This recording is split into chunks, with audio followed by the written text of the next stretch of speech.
जय हिंद साथियों, वंदे मातरम साथियों।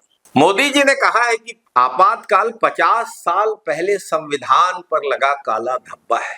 काला धब्बा तो पिछले 10 साल में लग रहा है, जब पहलवान बेटियों को आधी रात सड़कों पर घसीटा गया, जब किसानों पर आंसू गैस के गोले बरसाए गए, लाठियां बरसाई गई, किसानों के रास्ते में कीलें ठोकी गई, किसानों को, नौजवानों को, महिलाओं को खालिस्तानी, देशद्रोही और न जाने क्या क्या कहा गया। मणिपुर में महिलाओं के साथ अभद्रता की सारी हदें पार कर दी गई। साथियों, भाजपा और भाजपा के पूर्ववर्ती जनसंघ का इतिहास और वर्तमान दोनों जन विरोधी है। इंदिरा जी ने बैंकों का राष्ट्रीयकरण किया था, जिससे गरीबों को आर्थिक मजबूती मिली, गरीबों के कदम बैंकों तक पहुंचे। जाहिर है, इससे दर्द उन्हीं लोगों को हुआ जो आज बैंक बेच रहे हैं। 1974 में पोखरण के परमाणु विस्फोट से देश परमाणु शक्ति संपन्न राष्ट्र बना। देश में हरित क्रांति आई तो अन्नदाताओं और किसानों को आर्थिक मजबूती मिली। देश को अनाज के लिए विदेशों के सामने हाथ फैलाने से मुक्ति मिली।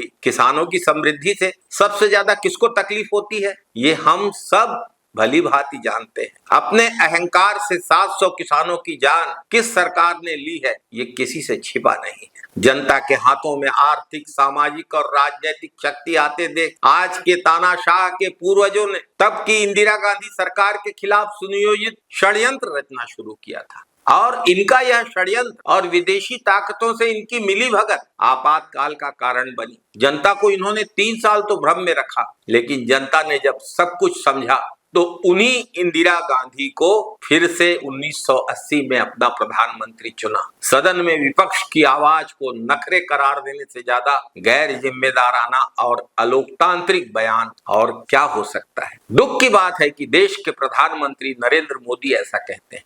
मोदी जी की सरकार में पहले 15 दिन में जो त्रासदियां हुई, कश्मीर में 3 आतंकी हमले हुए हैं, ट्रेनों की दुर्घटनाएं हुई हैं, नीट और नेट परीक्षा फेल हो गई है, लेकिन प्रधानमंत्री को तो सब कुछ चंगा से दिख रहा है। इसका उल्लेख भी यदि कोई करता है, संसद में इन आपदाओं पे चर्चा होती है, इन गलतियों पे बात होती है, तो वो बात उनको ड्रामा, नौटंकी और व्यवधान नजर आता है। जिस इमरजेंसी की आलोचना करते ये नहीं थकते, उसमें तो ट्रेनें समय पे चलती थी। अब तो ट्रेनें भी समय पर नहीं चल रही, लगातार ट्रेनें रद्द हो रही हैं, और इसे संभव बनाने वाले, इसे अंजाम देने वाले लोग उसके खिलाफ बात करने वालों के साथ जो व्यवहार कर रहे हैं वो आपातकाल से भी बदतर है।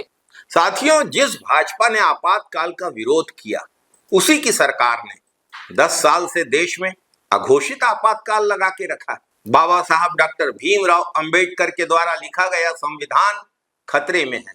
खुलेआम संविधान बदलने की बातें कही जा रही। संवैधानिक संस्थाएं स्वतंत्र होकर काम नहीं कर पा रही। मीडिया को जनता के मुद्दे उठाने से रोका जा रहा है। लोकतंत्र का गला घोटा जा रहा है। आम जनता के ऊपर टैक्स लादा जा रहा है। पेपर लीक हो रहे हैं। बढ़ती महंगाई और बेरोजगारी से समाज का हर वर्ग हताश और परेशान है। जनता मूलभूत सुविधाओं के लिए तरस रही है। समय पर ट्रेनें नहीं चल रही हैं। सरकारी दफ्तरों में अराजकता का वातावरण है। 80 करोड़ लोग 5 किलो अनाज पर निर्भर रहने के लिए मजबूर हैं। न उनके पास काम है, न भरपेट पौष्टिक भोजन की व्यवस्था। व्यापारी वर्ग डरा हुआ है। देश की संपत्तियां बिक रही हैं। यही असली मायने में आपातकाल है। 10 साल से देश में आपातकाल का काला खंड चल रहा था। 2 खंड चले हैं, अब तीसरा खंड शुरू हुआ है। आपातकाल का विरोध करने का दावा करने वाले संघ, भाजपा और अन्य दलों के नेता अब खुद अपनी ही सरकार के बारे में खुलकर बोलने से डरते हैं। उनको भी केंद्रीय एजेंसियों का डर सताता है। जो खुद को लोकतंत्र का सेनानी बताते थे, वह छिपे दबे बैठे हैं, सिर्फ पेंशन लेने के लिए सामने आते हैं। देश के नागरिकों को लोकतांत्रिक अधिकारों का उपयोग करने से रोका जा रहा है। किसान, नौजवान, खिलाड़ी आंदोलन करें तो उन्हें देशद्रोही ठहराया जाता है। उन पर लाठियां चलाई जाती हैं, जेल में बंद कर दिया जाता है। विपक्ष को डराया धमकाया जाना रोज की बात बन चुकी है। सदन से लेकर सड़क तक जनता के सवाल उठाने वाली हर आवाज को दबाने के लिए सरकारी एजेंसियों का दुरुपयोग किया जा रहा है। विपक्ष को बोलने से रोका जा रहा है। इस देश में जो 10 साल से चल रहा है उस आपातकाल का विरोध करने के बजाय भाजपा के नेता 50 साल पहले के आपातकाल के विरोध में काला दिवस मनाने जा रहे हैं। उन्हें धिक्कार है। 10 साल से इस देश में चल रहा अघोषित आपातकाल का काला अध्याय, उसके लिए सिर्फ और सिर्फ भाजपा की सरकार जिम्मेदार है। जितने अलोकतांत्रिक फैसले मोदी राज में हुए हैं, उतने आज तक कभी नहीं हुए। विपक्षी दलों के सांसदों को सदन से बाहर करके एक एक दिन में दर्जनों जन विरोधी कानून पास किए गए बिना चर्चा के। तब ये तथाकथित लोकतंत्र के सेनानी कहां थे? 13 श्रम कानूनों में श्रमिक विरोधी संशोधन बिना चर्चा के पारित किए गए। वन अधिकार अधिनियम में आदिवासियों के हितों के खिलाफ संशोधन थोपा गया। नो गो एरिया को संकुचित किया गया।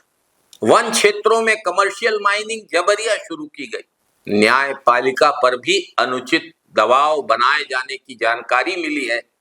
अंततः सर्वोच्च न्यायालय के मुख्य न्यायाधीश सहित 5 जजों को सड़क में आकर पत्रकार वार्ता करना पड़ा था। असलियत यही है कि भाजपा और आरएसएस का मूल चरित्र ही लोकतंत्र विरोधी है, संविधान विरोधी है। बात हो रही थी कि लोकतंत्र सेनानियों की जो पैसा देती थी भाजपा, उनको वो पैसा बंद किया गया, अब उसे फिर से शुरू कर दिया गया है। मैं पूछना चाहता हूं, लोकतंत्र सेनानियों को मिलने वाले इस पैसे पर आपत्ति उठाने वाली भाजपा की सरकार ने झीरम के शहीदों के परिवार के साथ क्या किया? झीरम के शहीदों के परिवार को तृतीय श्रेणी और चतुर्थ श्रेणी के पदों के ऑफर लेटर्स भेजे गए। इससे ज्यादा दुर्भाग्यजनक और क्या हो सकता था? आज झीरम के शहीदों का जो अपमान भाजपा ने किया था, उसी का बदला जनता ने भाजपा को अपदस्थ करके लिया। और फिर से उसी स्वर में, फिर से उसी मुद्रा में अगर बातें की जाएंगी तो भारतीय जनता पार्टी ज्यादा दिन सत्ता में नहीं रह पाएगी। जय हिंद साथियों, वंदे मातरम साथियों।